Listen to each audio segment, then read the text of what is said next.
Hello and welcome to Bingeworthy. Let's talk about 13 Reasons Why. You may have noticed that my usual partner in crime is not present. That's because Bex hasn't watched the show. I watched the entire first season. If she does decide to watch it, maybe we'll come back to it and do a more detailed review. There's a lot to talk about. But for now, this is just going to be my 2 cents on what is a very controversial series. There are going to be spoilers in this video, so if you haven't watched the show and you are planning on watching it and you don't want to be spoiled, maybe go away, watch it and come back later.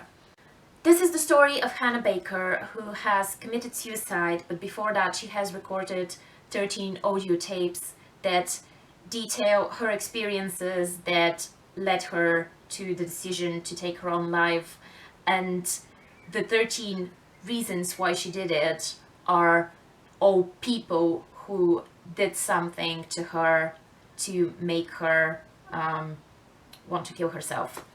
People were split down the middle about this show. Many viewers, including some mental health professionals, are concerned that it could be harmful to teenagers at risk of suicide. Other people say that it's brilliant, that everyone should watch it, that teenagers should see it so that they can understand the issue.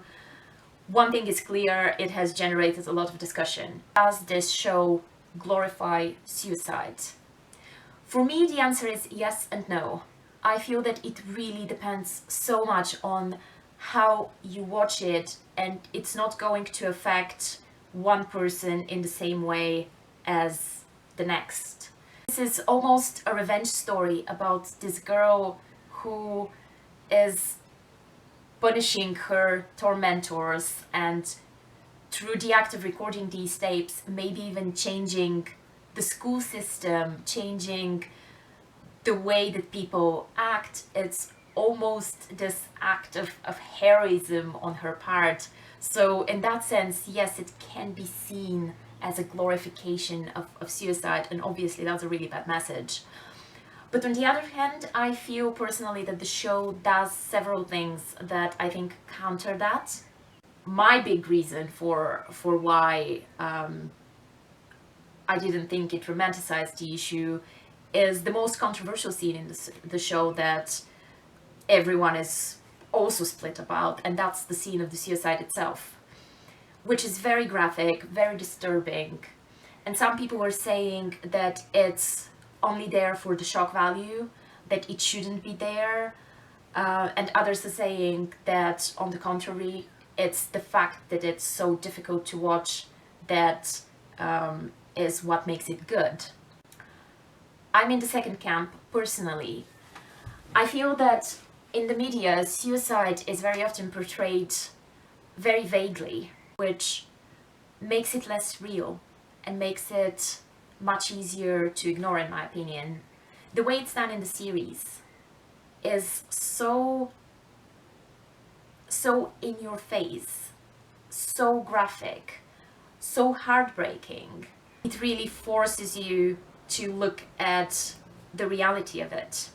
It's there to make you want to shout at the screen. It's there to make you want to act and do something about it. I thought it was very ballsy. I don't think many shows or movies or any sort of media have gone that far. And I don't think it's only there for the shock value. I think there are other things in the series that are there for the shock value and are unnecessary, but in the case of this scene, I thought that that was one of the show's high points for me. Now, that said,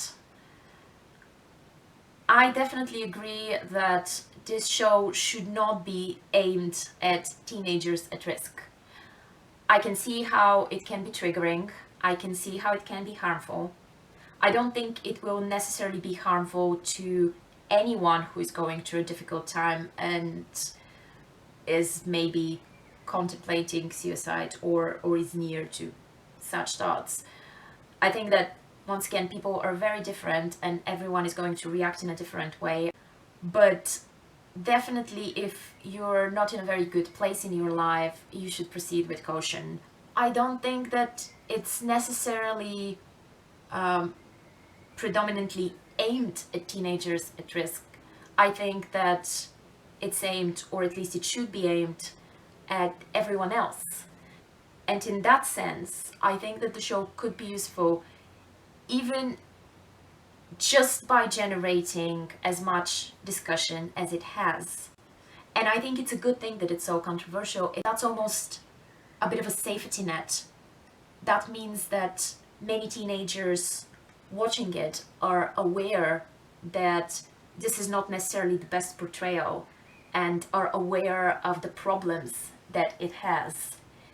And they know that this is not a manual on how to act and what to do and what not to do. It is a fictional story. It should be viewed as a fictional story. If it makes you think, then that's great. If it makes you talk about the topic, then that's great. I think one of the things that people don't talk much about is the fact that suicide is only one of the issues that are part of this story. And if the show falls short in terms of portraying suicide, I think it does a lot better with some of the other issues. Things like relationships, friendships, bullying, the fact that everyone has a backstory, how your behavior affects other people. There are a lot of layers, and none of it is black and white.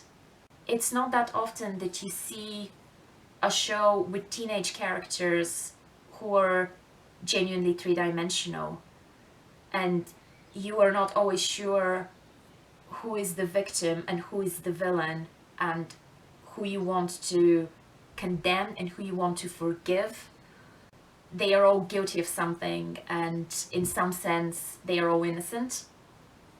And that goes both for the teenagers and for the adults. I think that everyone in the show is portrayed as weak and human.